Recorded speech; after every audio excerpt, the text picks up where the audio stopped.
Muy buenos días para todos. Voy a presentarles la actividad de análisis de datos del grupo 5, conformado por Sara, Milena, Carlos, Camilo, David y pues con tutoría de profesores. Entonces, ¿cómo vamos a hacer el análisis de datos de las tareas? ¿Sí? Lo hicimos para todas las tareas en general y miramos qué tipos de registros nos servían para cada dimensión de la tarea. Entonces, para los objetivos, para las características, que es lo que tiene que ver con significatividad, complejidad, función en la secuencia, todo lo que tiene que ver con materiales y recursos, contemporaneidad, interacciones y agrupamientos.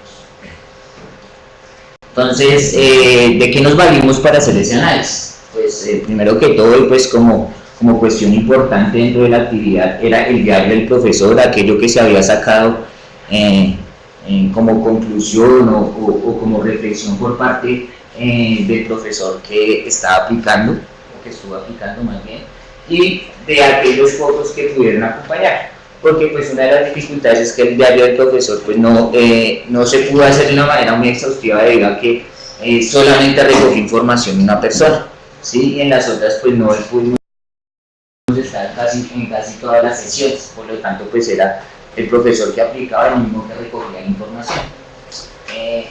Aquí podemos ver lo que tenemos de registro con respecto a los semáforos en el diario del estudiante con respecto a cada una de las secuencias de capacidades, ¿sí? Donde esta B significa verde, donde A significa amarillo y A significa rojo, tal y como lo indica la ponencia. Ahora, también hicimos un análisis con respecto al matematógrafo, ¿sí? En el cual estaban incluidas unas taritas que son como el grado de percepción, ¿sí? Con respecto a cada uno de los aspectos que aparecen ahí en la parte superior. Bien, entonces, para cada uno de los objetivos se hicieron la prioridad de algunas secuencias de capacidades que tenían un peso un poco mayor con respecto al objetivo. Por ejemplo, para el objetivo 1, pues digamos que se analizaban eran aquellas secuencias en las que determinábamos cuáles eran los parámetros de la permutación, tanto orden como no repetición. En el objetivo 2 se priorizaron aquellas secuencias de capacidades que eran básicamente con la construcción y la lectura de sistemas de representación. En el objetivo 3 ya es con respecto al uso de técnicas de conteo o digamos de la estrategia numérica que desarrollaban los estudiantes para contar cuántas permutaciones sin repetición había en determinada situación. Y pues en el objetivo 4 pues ya era con respecto a la resolución de problemas. Entonces se le da prioridad a aquellas secuencias de capacidades que tenían que ver con contextualizar su respuesta al lenguaje de la situación. Bien, entonces el diario del profesor pues obviamente tenía cada una de las dimensiones de la tarea y allí establecía, digamos, esa priorización para las secuencias de capacidades. Entonces mirábamos qué el diario del profesor dice acerca de esas secuencias de capacidades como tal. Ahora, en las planillas de registro de actividad, de activación de las secuencias de capacidades, que fue lo que desarrollamos durante la actividad 6.1 y 6.2, y lo que analizamos así como exhaustivamente, pues era mirar qué pasaba con esas secuencias que priorizamos. Miramos también los semáforos, es decir, el diario del estudiante, cuál era la percepción del estudiante con respecto a su secuencia de capacidad, ¿sí? Tal vez haciendo una analogía como con que el verde era una activación total, como con que el amarillo fuera una activación parcial y que el rojo fuera una no activación de la secuencia de capacidades. Después una primera pregunta que nace, digamos, naturalmente con respecto a esta imagen es mirar, bueno, esto que tenemos aquí como verde, amarillo y rojo podríamos establecerlo como una activación total, parcial y nula. Entonces mirar qué tan consistente era lo que nosotros habíamos sacado con lo que los estudiantes habían percibido.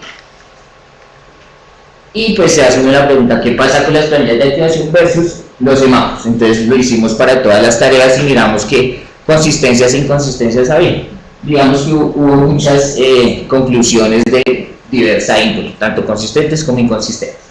Bien, en cuanto a las características de la tarea y la significatividad, pues entonces recordemos que la significatividad implica mirar que realmente se hayan tratado situaciones conocidas,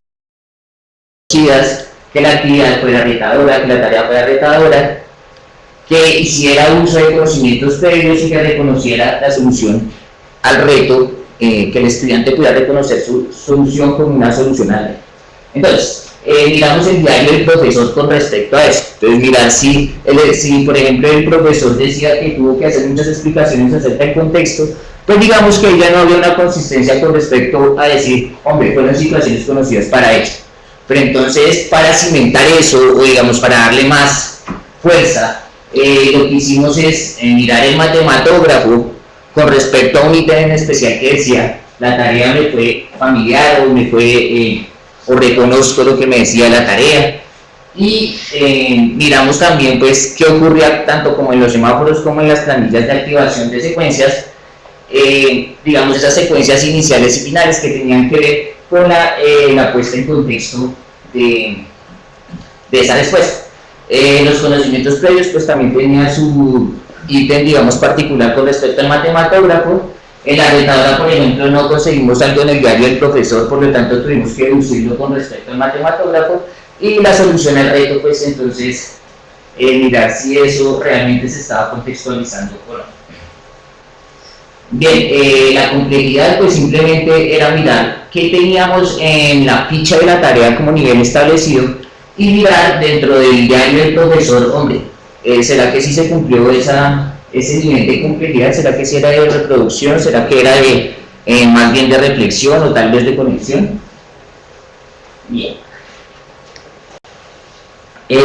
Los materiales y recursos, pues entonces hicimos análisis no solamente en el diario del profesor, sino también lo miramos en el cuestionario final. ¿Sí? Entonces en el cuestionario final ya, pues, digamos, hacíamos unas preguntas englobantes con respecto a toda la secuencia, y miramos cuál era realmente la funcionalidad de los materiales.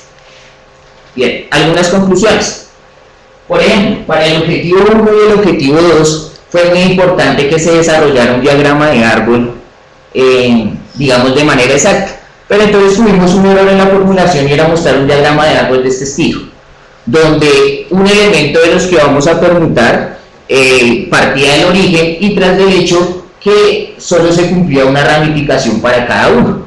Ahora, si ustedes ven esto, donde eran 4 los elementos a permutar, pues el diagrama de árbol ya no se presenta con la exhaustividad que se debería. ¿Sí? ¿Por qué? Porque esto corresponde realmente a 4 ramificaciones y no solamente a una como la está haciendo ver ahí. Listo, la complejidad de reflexión en las tareas de O4, que son todas las de resolver problemas, realmente se convirtieron en reproducción. ¿Por qué? Porque los estudiantes ya habían tomado los sistemas de representación, ya habían hecho las técnicas de conteo, por lo tanto ya era una cuestión de reproducir aquello que habían puesto en práctica con respecto a las actividades, a las tareas anteriores.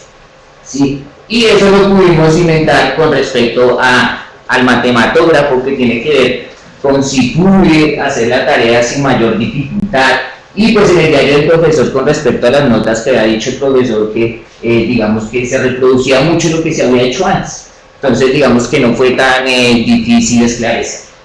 Bien, la formulación de las tareas se presentó de manera muy instructiva y secuencial, lo cual disminuía su complejidad. Entonces eso quiere decir que tratábamos de encaminar mucho al estudiante, y eso quiere decir que no dejaba ver, digamos, algunas cuestiones alternativas, sino que lo llevábamos a que activara nuestras secuencias de capacidades, por lo menos con lo que tiene que ver con las tareas de O4.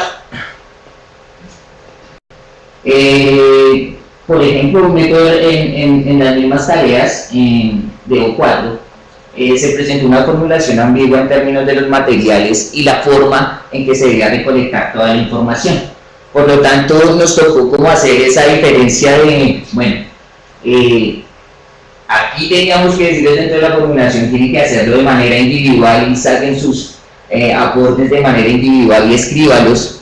Pues entonces eso no nos quedó claro, y lo que pasa es que los estudiantes, inclusive la recolecta de información, nos pareció bastante complicada para poder después hallar las activaciones y las no activaciones de cada una de las secuencias.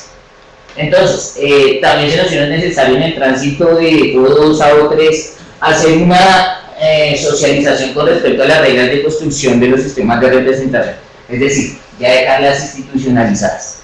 Bien, ahora, con respecto a la segunda parte de la actividad, que era la estrategia de compartir metas. Entonces, ¿cuál fue la estrategia? Pues los criterios de logro mediante un grafo antes de iniciar la sesión. ¿Sí? Pues esto para los estudiantes resultó novedoso, ¿sí? Pero entonces en el objetivo 1 y en el objetivo 2, digamos que los estudiantes no eran muy conscientes del vocabulario del que se hacía uso. Pero si digamos que en el objetivo 3 y en el objetivo 4 ya eran conscientes de lo que estaba ocurriendo. Entonces digamos que ese objetivo 3 y el objetivo 4 fue mucho más viable con respecto a eso de compartir medios. ¿Sí? Digamos que fue un poco más efectivo y el ejercicio fue mucho más dinámico para ellos. ¿Listo?